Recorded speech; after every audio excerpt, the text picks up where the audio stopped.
Olá, tudo bem com vocês? Eu sou a Débora. Sejam todos bem-vindos ao Conexão em Libras.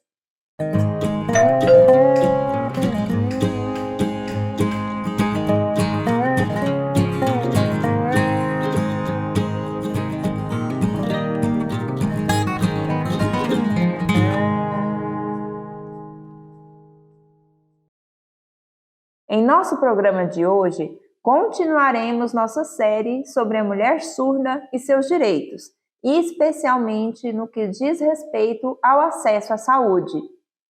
E caso você tenha perdido o início dessa série, é só apontar a câmera do seu celular para o QR Code que está aparecendo aqui na tela e acessar o nosso primeiro programa.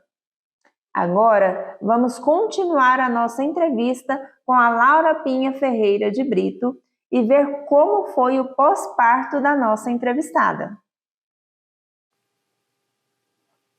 No terceiro dia, o médico veio me olhar, eu estava com pouco sangramento ainda, e o médico, a minha mãe falou, não, isso é menstruação, tudo, não, isso é hemorragia mesmo. Minha mãe ainda com dúvida, discutindo com o médico e tal. E aí o médico falou, não, você pode ir para casa, já. Em 3 dias, mesmo você estando com hemorragia? Sim, ele me mandou embora para casa. E aí a hemorragia não parava, continuou ainda alguns dias. Mas o médico te fez alguma orientação de como se cuidar, cessar a hemorragia? Falou nada. Ele não disse nada, disse que eu poderia ir embora, não me deu remédio, não me passou nenhum pedido de exame, só me falou que eu podia ir embora com 3 dias. O médico tinha dito que precisava da entrada nas férias dele, que ainda faltava 15 dias, A preocupação do médico era esse. E eu já com 4 dias que eu tinha ganhado o neném, meu neném começou a ter febre e eu voltei novamente no hospital e aí descobri que ficou faltando aquela luz azul que coloca no bebê. E aí novamente a gente teve que ficar no hospital, mas o médico me proibiu de eu acompanhar a criança, só poderia uma pessoa na consulta. Eu falei, e eu surda, não poderia entrar, por quê? Mas ele proibiu você? Eu falei, eu sou a mãe do bebê e tudo. E eu discuti muito com o médico, falei, eu não vou embora para casa, eu vou ficar aqui, é meu filho, eu sou a mãe, eu tenho o direito de acompanhar a minha criança, eu vou ficar aqui, é o meu bebê.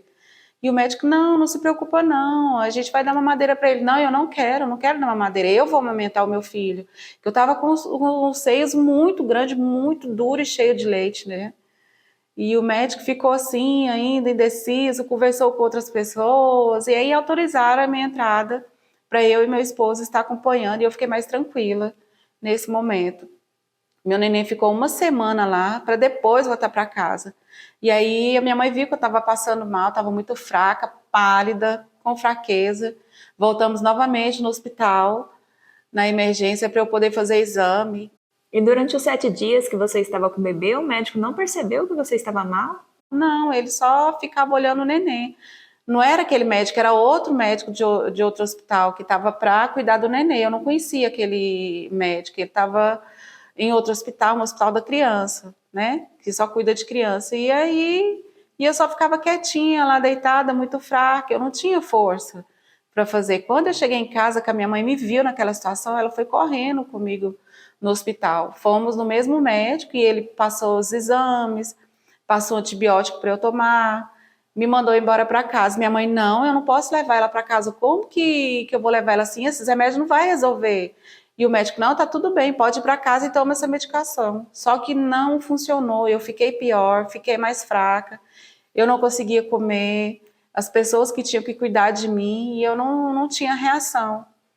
E então eu fiquei ainda 5 dias em casa, minha mãe muito preocupada, voltou novamente no médico, e o médico já estava nervoso já, porque ele estava preparando as coisas dele, faltava poucos dias para ele dar entrada nas férias dele. Não, pode ir embora para casa. Novamente, voltamos para casa e a minha mãe resolveu ligar num grupo responsável que faz o atendimento da área da saúde sobre questões de mulheres que têm crises com gravidez para tirar informação e ter algumas dúvidas esclarecidas. E como a minha mãe já trabalhou e é formada na área da enfermagem, E ela queria entender o que estava acontecendo, essa questão de hemorragia, questão da minha saúde e da minha gravidez também, porque algumas coisas já tinham acontecido. E ela buscou informações e pediu o pessoal de lá para ver os exames e quais remédios que eu estaria tomando.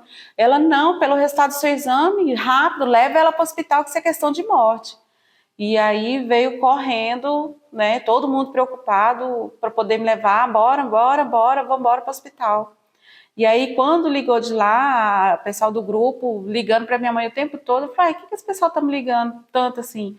E aí ela falou com minha mãe, olha, calma, pega um papel e uma caneta e anota tudo que eu te falar, tá? Porque a experiência do médico que nos atendeu era maior. E aí minha mãe foi anotando tudo que foi passado para ela, o remédio que ela tinha que tomar, doação de sangue, vitaminas, antibióticos e tudo que eu precisava para melhorar o mais rápido possível. E quando chegou lá no hospital, o que aconteceu? O médico, de novo você aqui? Amanhã é minhas férias. E minha mãe já, nossa, que absurdo. A minha sorte, o que aconteceu? Da porta do lado, que estava aberta, tinha outra pessoa que estava lá, um paciente, saiu da outra sala. E aí o outro profissional que estava lá escutou a discussão que a minha mãe estava tendo, né? Um senhor barbudo que estava lá, ele escutou a discussão que a minha mãe estava tendo com aquele médico. E ele caladinho saiu e entrou na nossa sala e olhou para mim e me viu, ficou me olhando, pegou o papel da minha mãe, que a minha mãe estava na mão, olhou os meus exames, verdade, é o pessoal responsável mesmo, é muito grave. E aí começou a discussão dele com esse outro médico, com os dois profissionais discutindo. Não é assim, você tem que ligar lá, você tem que ligar para o pré-natal. O primeiro que começou a cuidar, não, aquele segundo que começou a cuidar dele, ele que tinha que estar acompanhando e avaliando ela. E é assim que tem que funcionar. E o médico, né, de cara fechada, e o barbudo lá conversando, olha, me desculpa, peço a vocês, a sua família, nós vamos cuidar da Laura para que ela fique bem, vamos ligar para o médico responsável que estava acompanhando, né? Ele viajou novamente e ele vai chegar amanhã, então daqui 2 dias ainda que ele chega, né? E o outro lá ainda nervoso, porque queria viajar já no outro dia, e a gente nessa situação. E aí ele ficou me olhando, aquele médico, e trocou, foi um outro pré-natal, né, que ficou cuidando de mim. E foi complicado mesmo essa situação, foi muito difícil. Realmente.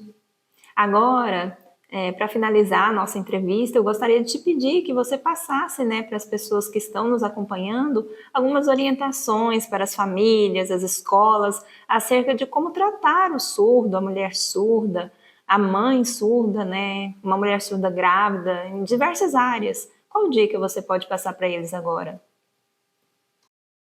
Ah, sim, eu fico feliz em poder colaborar nesse momento. Eu entendo que a maioria que assiste são os ouvintes, né? E os surdos é minoria, então não são muitos que podem ter esse acesso. Não, a nossa comunidade não é muito grande.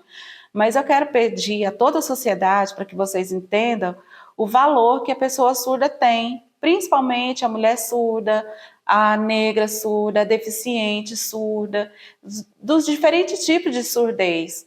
E a sensibilidade que precisa ter nesse momento, que às vezes acontece um momento de depressão, um momento de alegria, um momento de solidão, que se afasta da família, e isso não é bom, porque nós que nascemos aqui no Brasil, e a nossa cultura precisa ser relacionada com respeito, influenciada com empatia com todos.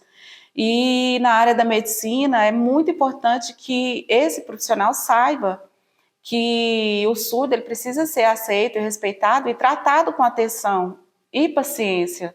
Não precisa ter pressa com a quantidade de pacientes ouvintes que vocês vão atender, porque a maioria é ouvinte, vocês têm esse costume de ser tão rápidos, ok, mas com o surdo é diferente.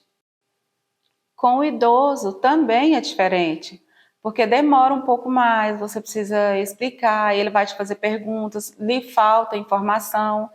E a maioria dos surdos, homens e mulheres, tem muita dificuldade e não consegue entender que o seu local de trabalho e o jeito que você fala de forma diferente, nós surdos entendemos de forma diferente, precisa ter essa troca. e você é da área da saúde, se você tem dificuldade com o surdo, o que você pode fazer? Você pode perguntar para a pessoa que está do lado, você pode perguntar para o surdo, olha para o surdo, pergunta para a pessoa que estiver com você. E a família também precisa assumir que você tem um familiar surdo. Eu sei que a maioria das famílias não tem interesse porque o filho é surdo, não tem paciência, mas e aí? Cadê o seu amor? Deus te deu um filho assim para você, então você precisa assumir, você precisa aceitar. Às vezes o filho surdo é difícil, é custoso, aquele monte de coisa. Não, não é assim. Você tem que olhar que é o seu sangue, né? Você precisa aceitar e cuidar, porque você tem uma história com essa criança, esse futuro profissional dessa criança, desse seu filho, desse homem, se ele vai ser um bom homem, uma boa mulher.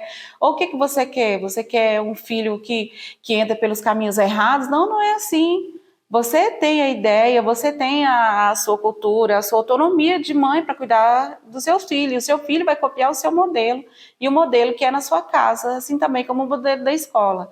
E também os professores também precisam melhorar muito as disciplinas e a metodologia para trabalhar com as crianças surdas. E se você tem um filho ouvinte, e o seu pai e a mãe é surdo, você precisa ensinar essa criança também e aos demais alunos para que evitem de tratar essa criança que é filha de pais surdos com bullying, com respeito de cada cidadão e cidadão que é pertencente a essa sociedade. E é assim, nós precisamos aceitar com amor, respeito e empatia, porque se você não tem amor, ok, mas respeito é preciso sim. Verdade. Muito obrigada pela entrevista de hoje. Eu fiquei muito emocionada. Eu também tenho certeza que as pessoas que estão nos assistindo aprenderam muito com você hoje. Muito obrigada. Que Deus te abençoe a sua vida e os seus caminhos sempre. Amém. Obrigada por tudo. Tchau. Até mais. Tchau, tchau. Obrigada, Laura, por partilhar conosco fatos tão delicados e nos mostrar que ainda temos muito a avançar no respeito e dignidade da comunidade surda. Todos precisam fazer a sua parte. E em nosso quadro Mãos e Movimentos de hoje, a professora Gabriele Gonçalves Leandro Dias irá nos apresentar uma mensagem reflexiva que diz muito sobre o que estamos apresentando no programa de hoje. Vamos acompanhar? Certa vez, um filho entregou para sua mãe um bilhete. A mãe pegou aquele bilhete e começou a ler a seguinte lista: por todas as vezes que eu cuidei do meu irmãozinho para você fazer o almoço, R$3. Por tirar o lixo de casa, R$2. Por ter notas boas, R$3. Por arrumar o meu quarto, R$2. Total da dívida, R$10. A mãe, após ler aquele bilhete, ficou pensativa.